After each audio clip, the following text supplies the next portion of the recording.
ఏంటి అప్పుడేమో అద్విక ఇప్పుడేమో Sonia? Soni she my family, my మరదల్. ఇంకా ఆపు. ఇప్పుడేంటి నీ బాధ? సోనిని పెళ్లి చేసుకుందాం అనుకుంటున్నావా? మరదలతో మాట్లాడినంత మాత్రం పెళ్లి చేసుకుంటారేంటి? ఎవరండి ఇవిడ? అయితే నన్ను పెళ్లి చేసుకుంటావా? ఏంటి నిన్న కూడా ఏం మాట్లాడినా అసలు మాట్లాడకుండా వెళ్ళిపోయావు, ఇప్పుడు కూడా సైలెంట్గా ఉంటావా? నా ఇష్టం అండి, నన్ను కమెంట్ చేస్తున్నావేంటి? My life my decision. పెళ్లి చేసుకోమని ఒక ఆడపిల్ల అడుగుతుంటే బిల్డప్ ఇస్తున్నావేంటి?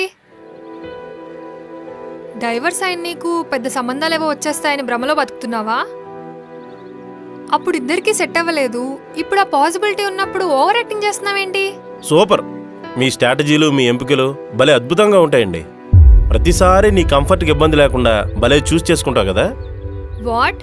అప్పుడేమో వీడికి పేరెంట్స్ లేరు, అత్తమామల పోరుండదు, పైగా మనూరోడే, నిన్ను చేసుకుంటే మా నాన్నకి దగ్గరగా ఉండొచ్చు. ఇలాంటి కంఫర్ట్స్ అన్ని చూసుకుని నన్ను చూస్ చేసుకున్నావు. అలా మాట్లాడతావేంటి? నేను లవ్ చేశాను కదా, అది మర్చిపోయావా? లవ్? మీ నాన్న నేను కొట్టానని అందరి ముందు తిరిగి నన్ను కొట్టేశావు, కానీ మీ నాన్న నన్ను ఎంత ట్రిగ్గర్ చేస్తుంటే కొట్టుంటాననేది ఆలోచించలేదు.